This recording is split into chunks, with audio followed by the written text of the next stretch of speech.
20,000 লোক 22 বছর ধরে একটা কবর বানালো। 20,000 লোক 22 বছর ধরে একটা কবর বানালো। ও বাদশাহ শাহজাহান, আপনার বাপের টাকা 8 কোটি টাকা দিয়ে আপনি আগ্রার তাজমহল বানালেন। সেই কালে 8 কোটি টাকা দিয়ে সারা বাংলাদেশ, ভারত, পাকিস্তানের প্রত্যেকটা জেলাতে একটা ইসলামী বিশ্ববিদ্যালয় করা যেত। টাকা কার? কে জবাব দিবে? লালন শাহর নামে সেতু হলো কেন? কুষ্টিয়ার পাকশি সেতু হবে, আমার টাকাও সেখানে আছে। লালন শাহ আবার কে? হিন্দু কি মুসলমান আমি নিজেই জানি না। কার নামে আমার সেতু হবে? মানে কারো বাপের টাকা নাকি? এটা আমার টাকা, নিজের বাপের টাকা দান করে লালন শাহ সেতু করতে হবে। সাবধান থাকুন ও বাদশাহ শাহজাহান, টাকার জবাব দিতে হবে। স্ত্রী মারা গেছে, কবর দিয়ে রেখে আসেন বেটা। 8 কোটি টাকা দিয়ে স্ত্রীর কবর বানান মানে 20,000 লোক 22 বছর কাজ করে। কি দেখাতে চাচ্ছেন আপনি? ভাবছেন কি? কয়দিন সময়? সেই দিন আর বেশি দেরি নেই, যেই দিন অক্ষরে অক্ষরে বুঝাতে হবে টাকা কার। এসব টাকা কার? আশ্চর্য! কেন হবে ব্যক্তির নামে বিমানবন্দর? কেন হবে ব্যক্তির নামে সেতু? কেন হবে এসব অন্যায় যেখানে সেখানে? এত ছবি মূর্তি রাস্তাঘাটে কেন হবে? আমি মূর্তি গড়তে এসেছি, আমি মূর্তি ভাঙতে আসি, আমি মূর্তি গড়তে আসিনি, আমি মূর্তি ভাঙতে এসেছি। আমি মুসলিম চির রণবীর, আমি মরণকে করি না ভয়। মরলে শহীদ, বাঁচলে গাজী, আমার উভয়ই সমান। আমার জেল যতটুকু, সেল ততটুকু, বাইরে যতটুকু ভিতরে ততটুকু, জেলে যতটুকু সেলে ততটুকু, বাহিরে যতটুকু ভিতরে ততটুকু। আমি মুসলিম চির রণবীর, মরণকে করি না ভয়। আমি মাথায় করে মূর্তি রাস্তায় নিয়ে যেতে পারি না। তুমি কাপুরুষ, তুমি কাপুরুষের বাচ্চা। তোমার শরীরে পুজ আছে, তোমার শরীরে পুজ আছে, তোমার শরীরে রক্ত নেই।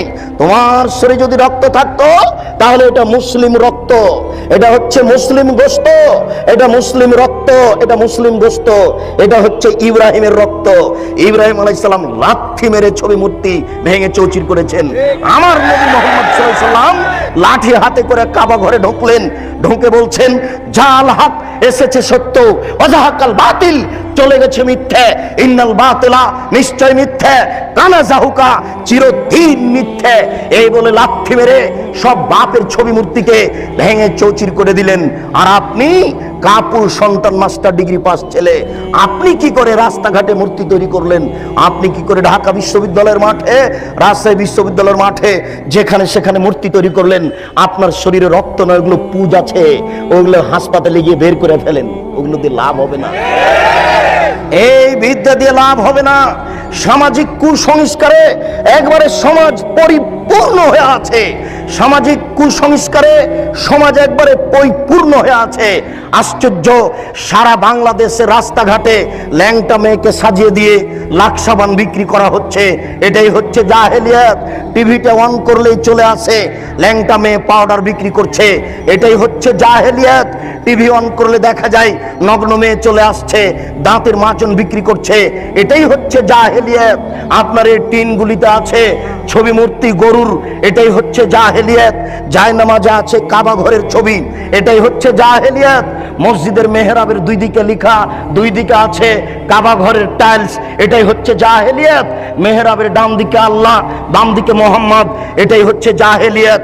জন্মদিবস পালন করা জাহেলিয়াত, মৃত্যু দিবস পালন করা জাহেলিয়াত, 26 পালন করা জাহেলিয়াত, 21 ফেব্রুয়ারি পালন করা জাহেলিয়াত, 16 ডিসেম্বর পালন করা জাহেলিয়াত, স্মৃতিসৌধ তৈরি করা জাহেলিয়াত, শহীদ মিনার তৈরি করা জাহেলিয়াত, শহীদ মিনারে ফুল চড়ানো জাহেলিয়াত, সংসদ ভবনে নীরবতা পালন করা জাহেলিয়াত, শিখা চিরন্তন শিখা অনির্বাণ একে হিসাব করা জাহেলিয়াত, স্মৃতিসৌধকে মূল্যায়ন করা জাহেলিয়াত। শুনুন, 31st নাইট হচ্ছে জেনার রাইট। ঢাকা শহরে সেদিন জেনা হয়, এই 31st নাইট হচ্ছে জেনার রাইট। চিটাগাংয়ে জেনার রাইট, সারা বিশ্বের বড় বড় শহরে জেনার রাইট। এই জেনার রাইটকে মূল্যায়ন করা হচ্ছে জাহেলিয়াত। পহিলা বৈশাখ আমি কি হিন্দুর বাচ্চা? আমি তোকে কবর দিতে এসেছি। আমি আবার ওই ইলিশ মাছ রান্না করে নিয়ে, পান্তা ভাত নিয়ে বট গাছের নিচে খাবো কেন? আমি কি অমুসলিম? আমি কি হিন্দুর ঘরে জন্ম নিয়েছি? একে মূল্যায়ন করা হচ্ছে জাহেলিয়াত। রাস্তাঘাটে ছবি মূর্তি তৈরি করা জাহেলিয়াত, একটা আর একটার নামে চালু করে দেওয়া জাহেলিয়াত। এই সমাজে জাহেলিয়াত পরিপূর্ণ হয়ে আছে।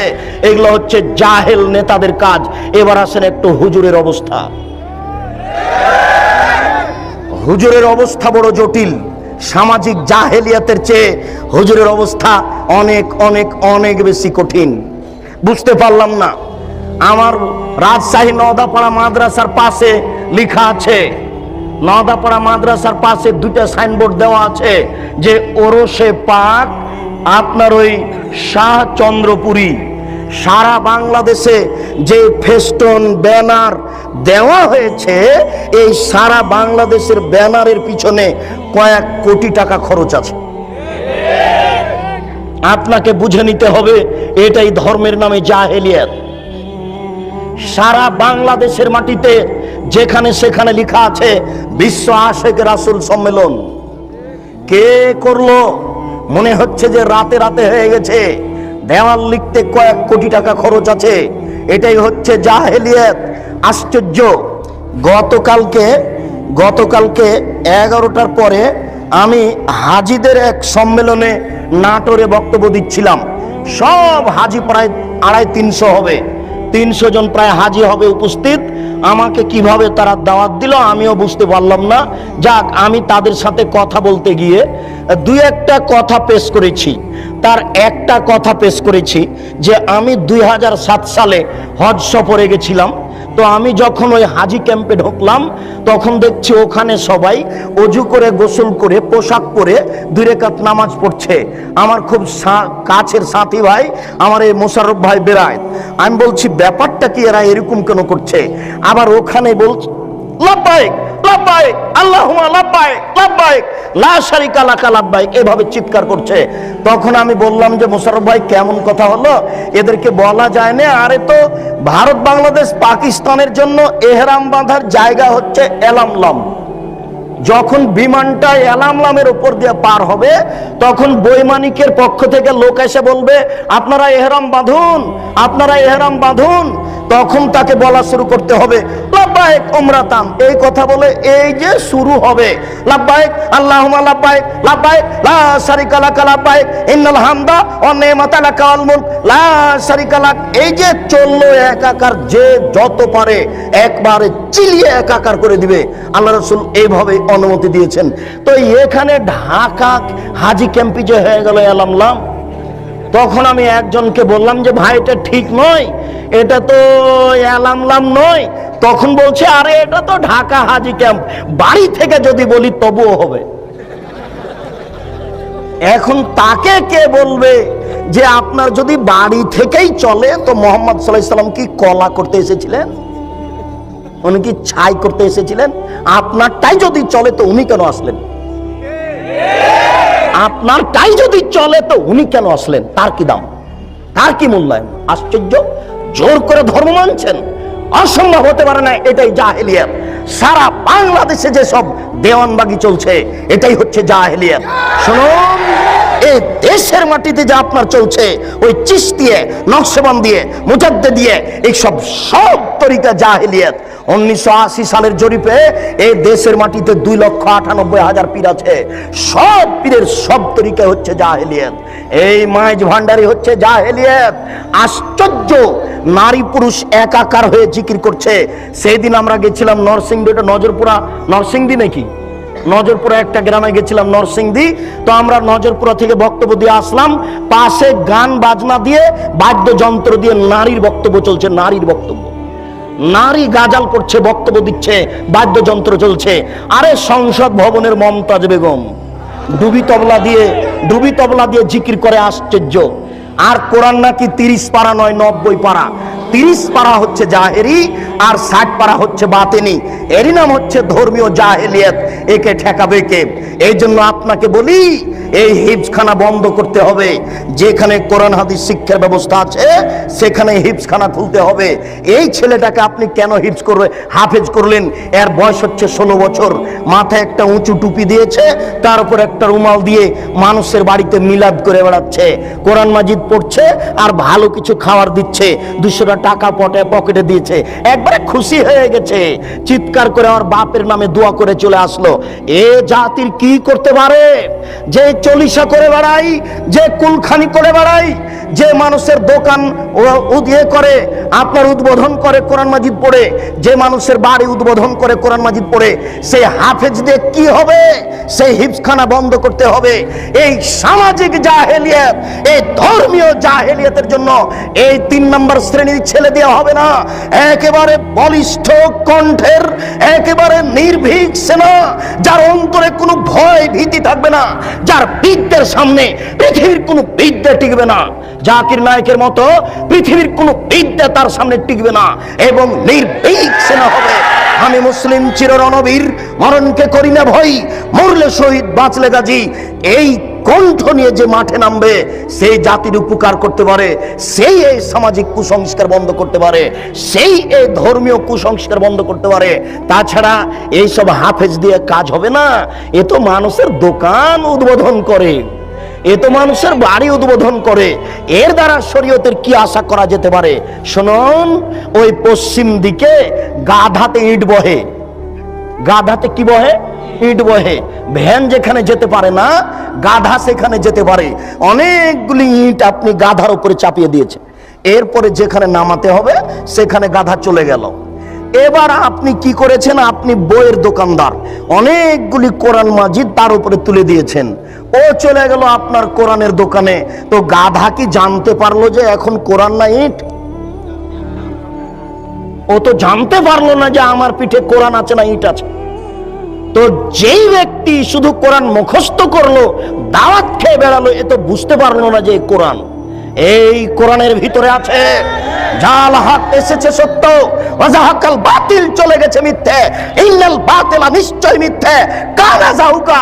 এই দেশের জাহেলিয়াতকে লাথি মেরে ডুবিয়ে দিতে চাই, এই দেশের অন্যায়কে যে কোনো মূল্যে উৎখাত করতে চাই। আল্লাহ, তুমি বড় দয়াবান, তুমি বড় রহমান, তুমি বড় ক্ষমাশীল, তুমি বড় শক্তিশালী। তোমার শক্তির দরবারে আশাধারী হয়ে বলছি, আমি বন্ধা হলে কি হবে?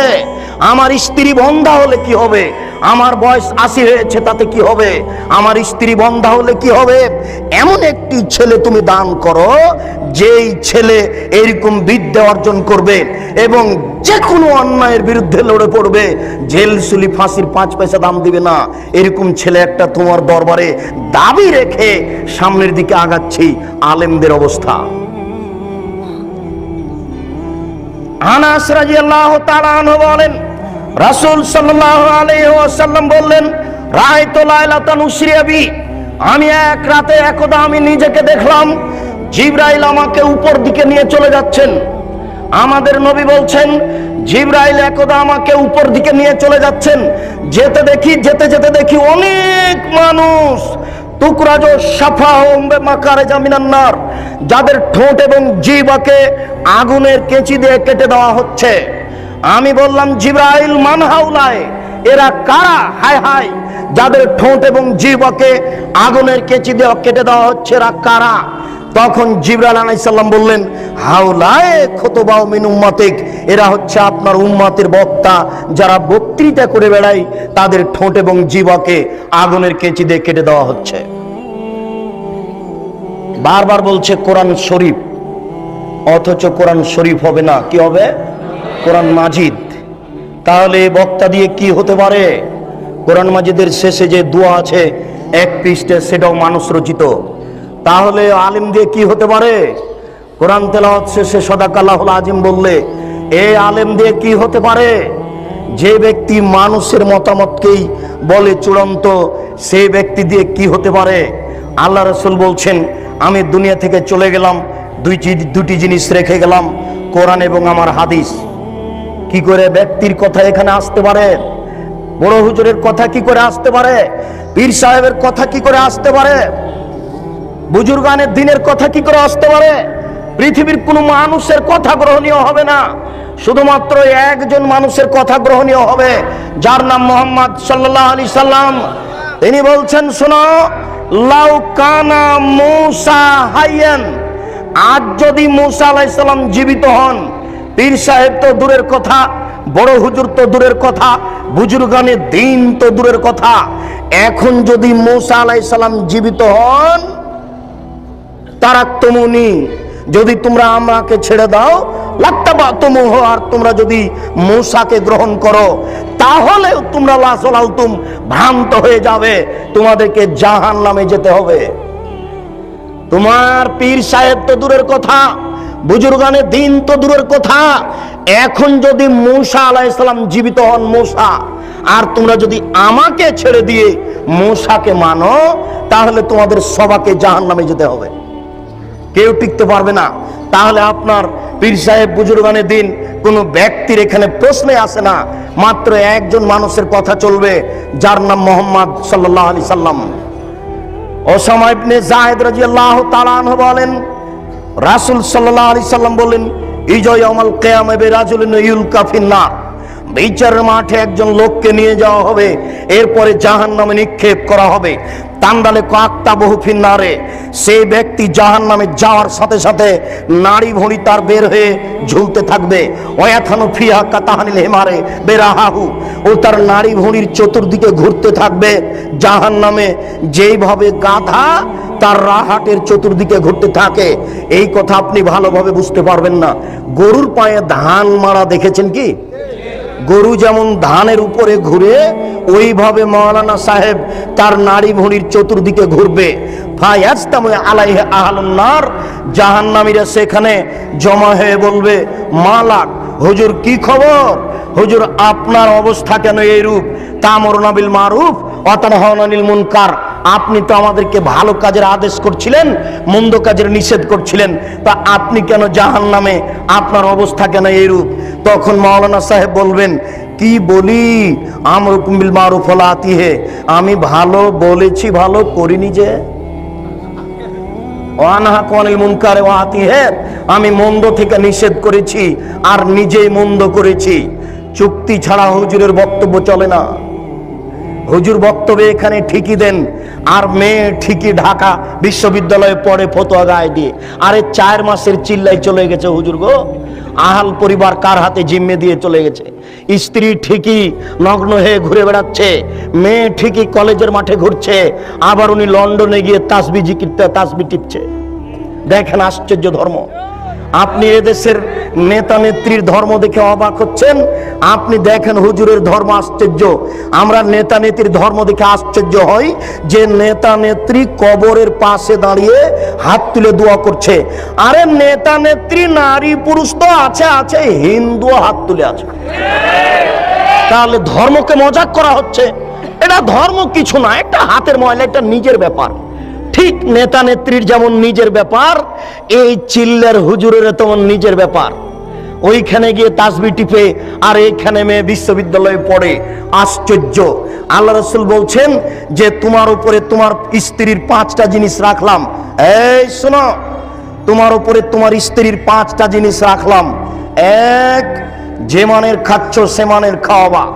2, যে মানের পড়ছো সে মানের পড়বা। 3, কখনো কটু কথা বলবা না। 4, কখনো মুখের উপরে মারবা না। 5, তুমি তোমার বাড়ি ছাড়া তাকে কোথাও যেতে দিবা না, তোমার বাড়ি ছাড়া কোথাও তুমি তাকে থাকতে দিবা না। এটা স্বামী মানে ক্ষমতা। স্বামী মানে ক্ষমতা।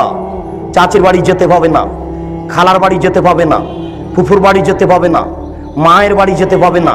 যেতেই যদি হয় তাহলে 3 দিনের বেশি থাকতে পাবে না। 3 দিন থাকলে আপনাকে সাথে থাকতে হবে। 3 দিনের বেশি থাকলে সাদকা হয়ে যাচ্ছে, ওটা আপনাকে খরচ দিতে হবে, টাকা আপনাকে দিতে হবে। 3 দিনের পরে যেটা আপনার শ্বশুর বাড়িতে খাবে ওটা সাদকা, অতএব 3 দিনের পরে চলবে না। মেহমানি 3 দিনের বেশি চলে না। শুনুন, আপনার বাড়ি ছাড়া আপনার স্ত্রী কোথাও থাকতে পারে না। তো বাজারে আছে যে আপনি মরেছেন এই জন্য, আপনার বড় ছেলে মারা গেছে এই জন্য আপনার স্ত্রী বাজারে আছে। ও বাজারে যাবে কেন? ও তো নারী, ও তো বাড়ির জিনিস। ওকে আল্লাহ রাসূল ঘেরে রাখতে বলছেন। ওকে আল্লাহ রাসূল ঢেকে রাখতে বলছেন, ওকে আল্লাহ বাড়িতে থাকতে বলছেন। আল্লাহ তাআলা বলছেন ওয়াকারনা ফি বুয়ুতিকুন্না ওয়ালা তাবাররাজনা তাবারুজাল জাহিলিয়াতিল উলা, হে মুসলিম মহিলা তোমরা বাড়িতে থাকো।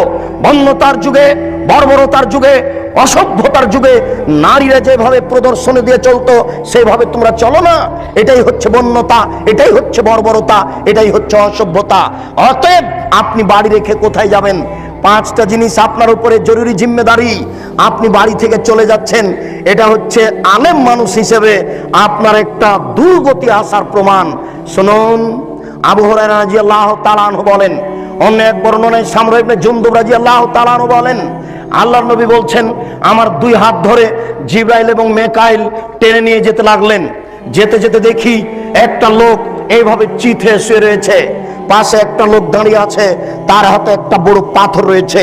ইয়াসদাখু বিরাসাহু, এই পাথর দিয়ে তার মাথাকে ভেঙে চৌচির করে দিচ্ছে।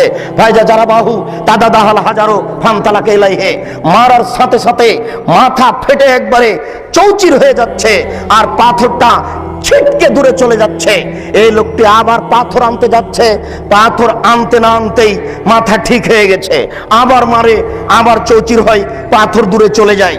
আল্লাহ রাসূল বললেন, জিবরাইল মা হাজা, এ কি দৃশ্য, এ কে যার মাথাকে এভাবে চৌচির করে দেওয়া হচ্ছে, ফাটিয়ে দেওয়া হচ্ছে? তখন জিবরাইল বললেন, হো আলেম, উনি হচ্ছেন মওলানা মানুষ, কোরআন হাদিস জানতেন কিন্তু সে অনুযায়ী চলতেন না, এই জন্য তার মাথাকে ভেঙে চৌচির করে দেওয়া হচ্ছে। পৃথিবীর কোন পাপীকে মেরে তার মাথা ফাটিয়ে দেওয়া হবে না। পৃথিবীর কোন পাপীর এই ঠোঁট এবং জিহ্বা আগুনের কেচি দিয়ে কেটে নেওয়া হবে না। পৃথিবীর কোন পাপীর ঠোঁট এবং জিহ্বাকে আগুনের কেচি দিয়ে কেটে দেওয়া হবে না। পৃথিবীর কোন পাপীর মাথাকে এই পাথর দিয়ে ফাটিয়ে দেওয়া হবে না, চৌচির করে দেওয়া হবে না। এটা হচ্ছে শুধু হুজুরের কাজ। শুনুন, রাসূল সাল্লাল্লাহু আলাইহি সাল্লাম বলছেন, একুনু মিন বাদি আইম্মা, আমার পরে কতগুলি আলেম ওলামা আসবে, আমার পরে কতগুলি আলেম ওলামা আসবে, আমার পরে কতগুলি আলেম ওলামা আসবে, ইস্তান্নুনা বিগাইরি সুন্নতি, যারা আমার সুন্নাত ছেড়ে দিয়ে অন্য সুন্নাত গ্রহণ করে বলবে এটাই রাসূলের সুন্নাত। যারা আমার সুন্নাত ছেড়ে দিয়ে অন্য সুন্নাত গ্রহণ করে বলবে এটাই রাসূলের সুন্নাত। আশ্চর্য, আল্লাহ রাসূল 23 বছর জীবনে, আল্লাহ রাসূল 23 বছর জীবনে, আল্লাহ রাসূল 23 বছর জীবনে কয়েক হাজার ওয়াক্ত নামাজ পড়িয়েছেন। কোনো একদিন একামাতের পরে না বলে নামাজ শুরু করেছেন, কিছু না বলে নামাজ শুরু করেছেন, এটা জীবনেও ঘটেনি। তিনি আগে বলেছেন, সাউসুফুফাকুম, কাতার সোজা করুন, অতারাসু, প্রাচীরের মতো হয়ে দাঁড়ান, শুদ্ধু খেলালাকুম, তোমাদের আপনাদের ফাঁকা বন্ধ করুন।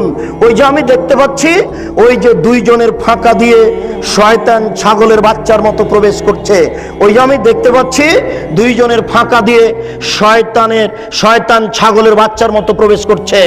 আপনারা দুইজনের ফাঁকা বন্ধ করুন, প্রাচীরের মতো হয়ে দাঁড়ান, কাতার সোজা করুন।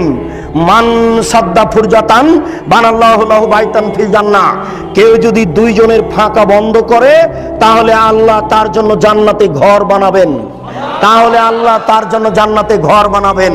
চলেন আপনাকে মাদারটেক বাজারে দুই একটা মসজিদে দেখাই, দুইজন দাঁড়িয়ে আছে, দুইজনের মাঝে আরো দুইজন ধরবে। চলেন আপনাকে বাইতুল মুকাররমে দেখাই, কোন জায়গাতে দুইজনের মাঝে আরো 10 জন ধরবে। ওইদিকে ইমাম সাহেব এই ইমামের জায়গাতে আসতেই বলছে যে কাতার সোজা করুন। আল্লাহর মুখখানে বলিয়া নেয় নে যে একামাত দেন, এই কথা বলে না, ও বলছে যে কাতার সোজা করুন, অথচ তাকে বলতে হবে একামাত দেন। এরপরে ওখানে যাবে, একামাত চলতে থাকবে, মুসল্লিদের মুখে মুখে দাঁড়িয়ে থাকতে হবে আর বলতে হবে কাতার সোজা করুন, প্রাচীরের মতো হয়ে দাঁড়ান, দুইজনের ফাঁকা বন্ধ করুন। এক পর্যায়ে পশ্চিমমুখী হয়ে আল্লাহু আকবার বলে নামাজ শুরু করতে হবে। কত বড় জাহেল, কত বড় অজ্ঞ, কত বড় জাহেল, কত বড় অজ্ঞ হুজুর! আরে জিন্দেগিতে একবারও বলে না, একবারও বলে না। আজ থেকে আপনি পরীক্ষা করুন, এখন যে ফজরের নামাজে পরীক্ষা করুন, আশ্চর্য, অবাক হতে হয়।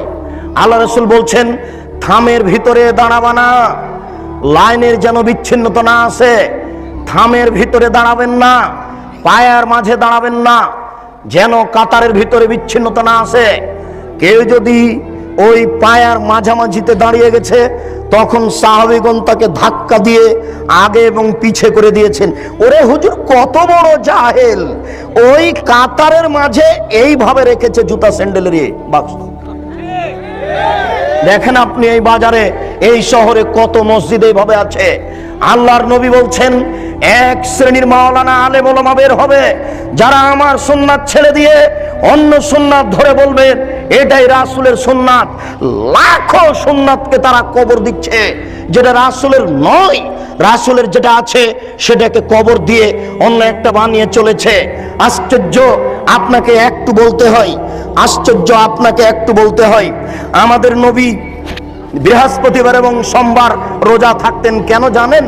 আমাদের নবী বৃহস্পতিবার এবং সোমবার রোজা থাকতেন এই জন্য যে সাপ্তাহিক রিপোর্ট পেশ করা হয় বৃহস্পতিবার আর সোমবার। আমাদের নবী মুহাম্মদ সাল্লাল্লাহু আলাইহি সাল্লাম চাইতেন যে যখন আমার রিপোর্টটা পেশ করা হবে তখন আল্লাহ দেখুক যে আমি রোজা আছি। আমার রিপোর্টটা যখন পেশ করা হবে তখন আল্লাহ দেখুক যে আমি রোজা আছি। এটা তিনি চাইতেন, এই জন্য বৃহস্পতিবার সোমবার সিয়াম পালন করতেন। বুঝাতে পেরেছি কি? বাৎসরিক রিপোর্ট পেশ করা হয় শাবান মাসে, বাৎসরিক রিপোর্ট পেশ করা হয় শাবান মাসে। আমাদের নবী মুহাম্মদ সাল্লাল্লাহু আলাইহি সাল্লামের জানা ছিল না যে শাবান মাসের কোন দিনে রিপোর্ট পেশ করা হয়। এই জন্য আয়েশা রাদিয়াল্লাহু তাআলা আনহা বলছেন যে ওই দিনটাকে ধরার জন্য আল্লাহ রাসূল পুরো শাবান সিয়াম পালন করতেন, তবে শাবানকে রমজানের সাথে লাগিয়ে দিতেন না। উম্মু সালামা রাদিয়াল্লাহু তাআলা আনহা বলেন, আমাদের নবী মুহাম্মদ সাল্লাল্লাহু আলাইহি সাল্লাম পুরো শাবান সিয়াম পালন করতেন, তবে শাবানকে রমজানের সাথে লাগিয়ে দিতেন না। কেন? তিনি ভাবতেন এই দিনটা আমাকে ধরতেই হবে। বাৎসরিক যখন রিপোর্ট পেশ করা হবে তখন আল্লাহ দেখুক যে আমি রোজা আছি। বাৎসরিক যখন রিপোর্ট পেশ করা হবে তখন আল্লাহ দেখুক যে আমি রোজা আছি। এটা দেখানোর জন্য তিনি শাবান মাসে বেশি বেশি রোজা রাখতেন। ভারত, বাংলাদেশ, পাকিস্তানের এই সব হুজুরেরা জাহেলের পরিচয় দিয়ে কিভাবে কিভাবে জেনে নিল সেদিন 15ই শাবান। ভারত, বাংলাদেশ, পাকিস্তানের হুজুরেরা কিভাবে কিভাবে জেনে নিল সেদিন হচ্ছে 15ই শাবান। তাই তারা কলকারখানা, অফিস, আদালত, কোর্ট কাচারি, শিক্ষা প্রতিষ্ঠান বন্ধ করে রাতে গোসল করে আতর গোলাপ মেখে দিনে রোজা থাকে। অসম্ভব হতে পারে না। আল্লাহ রাসূল বললেন, আমার সুন্নাত ছেড়ে দিয়ে তারা অন্য সুন্নাতকে ধরে বলবে এটাই রাসূলের সুন্নাত। প্রায় পুরো শাবান সিয়াম পালন করা হচ্ছে রাসূলের সুন্নাত, আর একদিন সিয়াম পালন করা হচ্ছে ভারতের সুন্নাত, মানুষের সুন্নাত। 27শে রজব কোরআন মাজিদ নাজিল হয়েছে। আল্লাহ রাসূল গেছিলেন মেরাজে। এই কথার ভিত্তিতে মেরাজের দিন রোজা রাখতে হবে, এটা মিথ্যে। কোরআন মাজিদের আয়াত পেশ করা হচ্ছে মিলাদের জন্য 4টে। আল্লাহ মিলাদ করেছেন, নবী মিলাদ করেছেন, সাহাবীগণ মিলাদ করেছেন। কত বড় ডাহা মিথ্যে কথা সাহাবীদের উপরে! এগুলো সব বাতেনি কোরআন, এগুলো হচ্ছে বাতেনি বানাওয়াট কথা, অসম্ভব হতে পারে না। শুনুন, 27শে রজব রোজা হতে পারে না, 15ই শাবান রোজা হতে পারে না। এইগুলি হচ্ছে রাসূলের সুন্নাতকে ছেড়ে দিয়ে অন্য সুন্নাত গ্রহণ করা, রাসূলের আদর্শকে ছেড়ে দিয়ে অন্য আদর্শ গ্রহণ করা। তাই রাসূল সাল্লাল্লাহু আলাইহি সাল্লাম বলছেন, ফিহিম রিজালুন, এই আলেমদের মধ্যে কতগুলি আলেম হবে, কুলুবুহুম কুলুবুশ শায়াতিন, শায়াতিন ফি জুসমানি ইনসিন, এদের অন্তর হবে শয়তানের অন্তর, এদের দেখতে লাগবে মানুষ। এদের অন্তর হবে শয়তানের অন্তর, এদের দেখতে লাগবে মানুষ। এদের অন্তর হবে শয়তানের অন্তর, এদের দেখতে লাগবে মানুষ। আল্লাহর রাসূল এক শ্রেণীর আলেমকে শয়তান বললেন। আল্লাহ রাসূল এক শ্রেণীর আলেমের জিহ্বা কেটে নেওয়া হবে এই কথা বললেন। এক শ্রেণীর আলেমকে জাহান্নামে নিক্ষেপ করা হবে, তার নাড়ি ভুঁড়ি বের হয়ে ঝুলতে থাকবে এই কথা বললেন। এক শ্রেণীর আলেমকে একবারে চিৎ করে ফেলে দিয়ে মাথা ফাটিয়ে চৌচির করে দেওয়া হবে এই কথা আল্লাহ রাসূল বললেন। প্রায় হাদিসগুলি বুখারী মুসলিমের। আপনাকে আমি এই অংশে দেখালাম সামাজিক জাহেলিয়াত আর আলেমদের জাহেলিয়াত। অতএব সামাজিক জাহেলিয়াত ঠেকানো যেমন জরুরি, আলেমদের জাহেলিয়াত তেমন ঠেকানো জরুরি। কে সব জাহেলিয়াত ঠেকাবে? হুজুর, আপনি টুঙ্গির মাঠে লক্ষ লক্ষ জনগণকে নিয়ে হাত তুলে দোয়া করছেন। আপনার কথা তো খুব ভালো লাগে যখন আপনি বলেন সুবহানাল্লাহ বললে এত নেকি হয়, আলহামদুলিল্লাহ বললে এত নেকি হয়, আল্লাহু আকবার বললে এত নেকি হয়। সুন্দর করে ওযু করে 2 রাকাত নামাজ পড়লে অতীতের সব পাপ ক্ষমা হয়ে যায়। আপনার ভালো কাজের আদেশ তো খুব মিঠা লাগলো। আপনি যখন হাত তুলে দোয়া করছেন তখন এই দেশের নেতা নেত্রী সামনে আছেন, এই দেশের লাখো লাখো জনগণ সামনে আছে। আপনি হাত তুলে দোয়া করার পূর্বে বলবেন, শুনুন দেশবাসী, দেশের নেতা নেত্রী শুনুন, মহান আল্লাহ যেখানে ভালো কাজের আদেশ করতে বলেছেন সেখানে মন্দ কাজের নিষেধের কথা বলেছেন। অতএব আমি টুঙ্গির মাঠে মন্দ কাজের নিষেধ করতে বলতে চাচ্ছি। আলী রাদিয়াল্লাহু তাআলা আনহু বলেন, রাসূল সাল্লাল্লাহু আলাইহি সাল্লাম বলেন, আলী লা তাদুতিম সালান ইল্লা তামাস্তাহু, আলী তুমি ছাড়বে না কোন ছবি মূর্তি, সবকে ভেঙে খান খান করে দাও। ওলা কাবরান মুশরিফান ইলা সাইতাহু, ছাড়বে না তুমি উঁচু কবর, সবকে ভেঙে সমান করে দাও। অতএব আমি হাত তুলে দোয়া করার পূর্বে মন্দ কাজের নিষেধ করতে বলতে চাচ্ছি। 24 ঘন্টার মধ্যে বাংলাদেশে যত উঁচু কবর রয়েছে, শাহজালাল সিলেটি, শাহপরান, আর গোলাপ শাহের মাজার, আর আপনার শাহ নিয়ামতুল্লাহর কবর, আর যত উঁচু কবর আছে সবকে ভেঙে দিতে হবে। এই দেশে যত ছবি মূর্তি আছে 24 ঘন্টার মধ্যে সবকে ভেঙে দিতে হবে। মন্দ কাজের নিষেধ। শুনুন দেশবাসী, দেশের নেতা নেত্রী, আমি হাত তুলে দোয়া করার পূর্বে মন্দ কাজের নিষেধ করতে বলতে চাই। টাঙ্গাইলের পতিতালয় বন্ধ করতে হবে, ফরিদপুরের পতিতালয় বন্ধ করতে হবে। বাংলাদেশের মাটিতে 24 ঘন্টার মধ্যে যত পতিতালয় রয়েছে সব বন্ধ করতে হবে। আমি মন্দ কাজের নিষেধ করতে বলতে চাচ্ছি, বাংলাদেশে যত ব্যাংকিং ব্যবস্থা রয়েছে 24 ঘন্টার মধ্যেই সুদী ব্যাংকিং ব্যবস্থা বন্ধ করতে হবে। হুজুর, মন্দ কাজের নিষেধ পান না খুঁজে? ভালো কাজের আদেশ তো সহজেই করা যায়। সুবহানাল্লাহ বললে এত নেকি হয়, আলহামদুলিল্লাহ বললে এত নেকি হয়, আল্লাহু আকবার বললে এত নেকি হয়। সুন্দর করে ওযু করে 2 রাকাত নামাজ পড়লে অতীতের পাপ ক্ষমা হয়ে যায়। ভালো কাজের আদেশ করা সহজ, মন্দ কাজের আদেশ করা সহজ নয়, মন্দ কাজের নিষেধ করা সহজ নয়। এই জন্য লোকমান হাকিম তার ছেলেকে বলছেন, আব্বু ওয়ামুর বিল মারুফ ওয়া নাহি আনিল মুনকার, বেটা ভালো কাজের আদেশ করো, মন্দ কাজের নিষেধ করো। ওয়াসবির আলা মা সাবাক, বেটা মন্দ কাজের নিষেধ করলে জেল সুলি ফাঁসি হবে, ওই সময়তে ধৈর্য ধারণ করিও। মন্দ কাজের নিষেধ করলে জেল সুলি ফাঁসি হবে, মন্দ কাজের নিষেধ করলে ধৈর্য ধারণ করিও। ইমাম আবু হানিফার ইতিহাস পড়ে শেষ করলেন, ইমাম আহমদ ইবনে হাম্বলের রাহিমাহুল্লাহর ইতিহাস পড়ে শেষ করলেন, কিন্তু তার চরিত্র, তার দাম্ভিকতা, সাহসতা নিজের ভিতরে নিয়ে আসার চেষ্টা করবেন না। শুনুন দেশবাসী, একটা কথা মনে রাখবেন, মহান আল্লাহ বলেন, ইয়া আইয়ুহাল্লাযীনা আমানু আতিউল্লাহ ওয়া আতিউর রাসূল ওয়া লা তুবতিলু আমালাকুম, হে পৃথিবীর বিশ্বাসীগণ, তোমরা আল্লাহকে মান্য করো, রাসূলের আনুগত্য করো, তোমাদের আমল বাতিল করো না। শুনুন উপস্থিত বৈঠকের দিনী মুসলিম ভাই ও বোন, আল্লাহ তাআলা 1 নম্বর আয়াতে বলেছেন, আল্লাহকে মান্য করুন, রাসূলের আনুগত্য করুন, তোমাদের আমল বাতিল করো না। আল্লাহ তাআলা বলেন, আল্লাহকে মান্য করা মানে শিরক করা যাবে না, রাসূলের আনুগত্য মানে কোনো বেদাত কাজ করা যাবে না।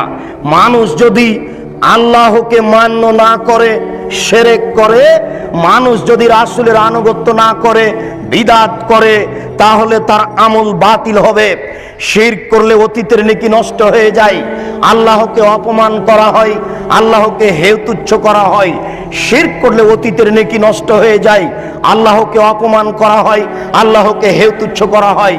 বিদআত করলে ইবাদত কবুল হয় না, রাসূলকে অপমান করা হয়, রাসূলকে হেয় তুচ্ছ করা হয়। সম্মানিত দিনী ভাই, শহরের ব্যাপার আমি যে বিষয়ে আলোচনা করতে চাচ্ছিলাম সেই বিষয়ে অন্যদিন আলোচনা হবে। প্রথম যে 2টি বিষয় আপনার সামনে মোটামুটিভাবে পেশ করলাম, এই বিষয়গুলি আমরা সময় সাপেক্ষে আরো বিস্তারিত পেশ করেছি।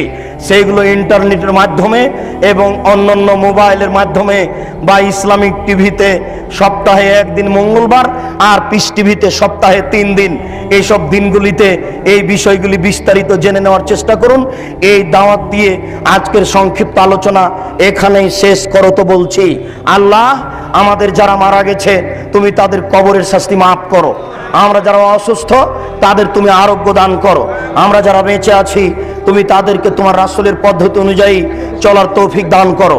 এই দাবি, এই দাওয়া তোমার দরবারে রেখে আজকের সংক্ষিপ্ত আলোচনা এখানেই শেষ করছি।